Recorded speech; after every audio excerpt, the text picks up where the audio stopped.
ekenekwa m unu biko nke onye chere na zero n'ụbọchị nke tata biko ama m na afọ vidiyo anwa na-aga n'akụkụ ebe a asị m unu onye aṅụ na ngwa onye aṅụ na nkwụ onye aṅụ na ngwa na nkwụ na-abịa yes onye aṅụ na ngwa na nkwụ na-abịa asị m ka njọ biko ndododo onwezikwa na ndị na-eme ya bụ hafụ ihe hafụ n'anya na-ata ha alụ n'ala Igbo anyị onwezikwa mgbe ọ ya bụ hailue to that point of na ihe anụnwa bụ ihe ndị Igbo na ihe anụnwa bụrụ omenala oji ihe eji mara Igbo kedu nke ọ na-adị mkpa bini anụnwa ya anọ Enugu steeti ọ nọ Enugu steeti wee dala mmadụ ibia kegide mmadụ ibia ọdọ kegide mmadụ ibia ọdọ kecha si nọ na-alụ ọlụ ọgbanje wee mepee ọnụ oji eri jide na esi nọ na-alụ ọlụ ọgbanje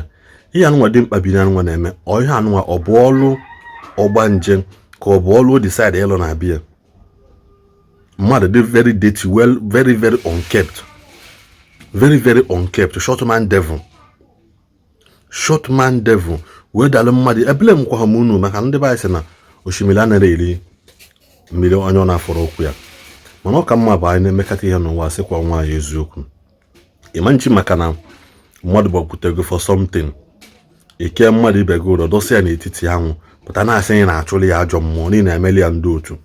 So you people believe in the spirituality of this life I know mana pastor kpezi ekpere gunu na-enwe principalities and powers in high places. You people will be doubting it.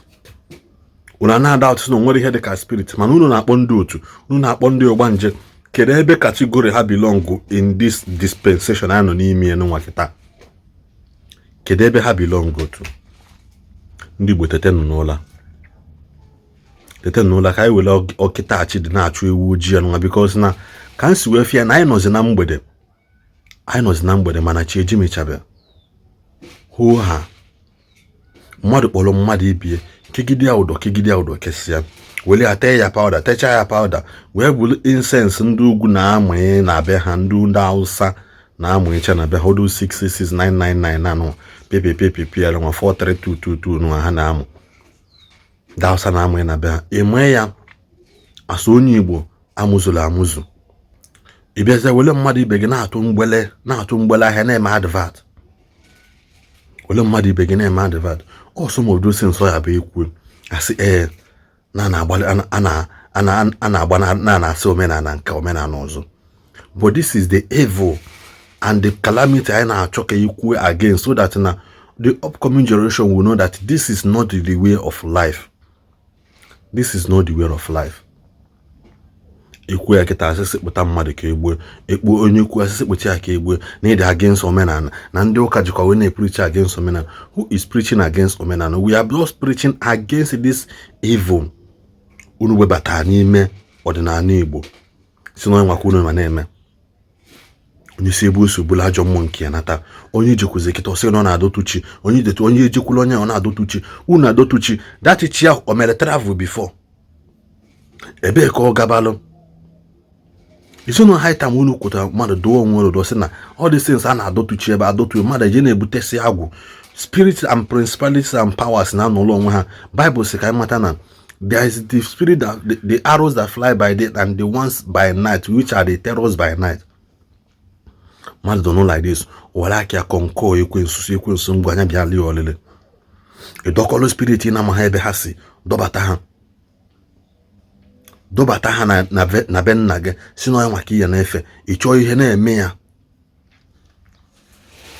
Joshua nekata ahụ Israel anya wee sị ha na choose you this day the God whom you will serve because as for me and my household we will serve the living God. Ndị be anyị is here time na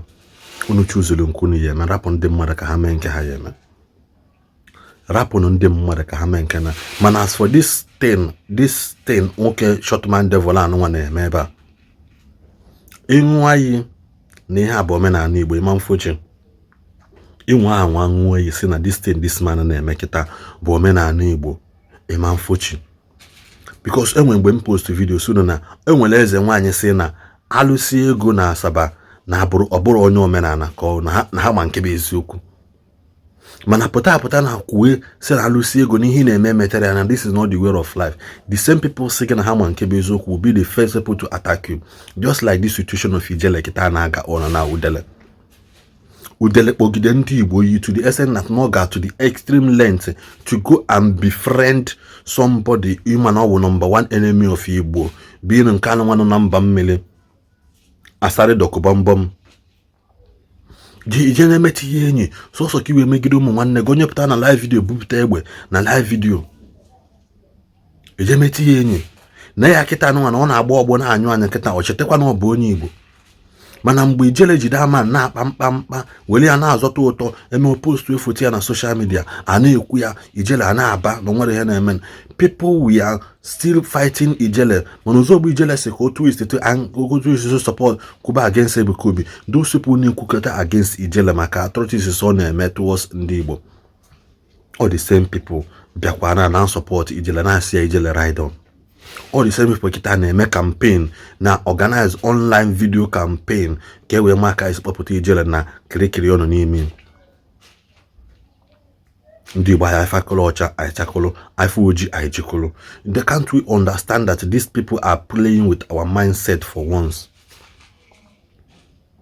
Kutechi na si this man na ka one pastor Josu ka ọ bụrụkwa na one pastor for ihe akịta were ya wee nye teaching na church. Hey. All hell will get loose. Mandina mara ebe ha sara ahụ, mandina sabe ha atọ ụtụtụ, mandina mara left and right ha. As long as you go against this young man at this video, this short man devil and Uno with the same people that will fight against any man that lifted up his head against this evil. Okakwanu mana I na-eme ka anyị na-agwa nwa ya eziokwu. Tomorrow, what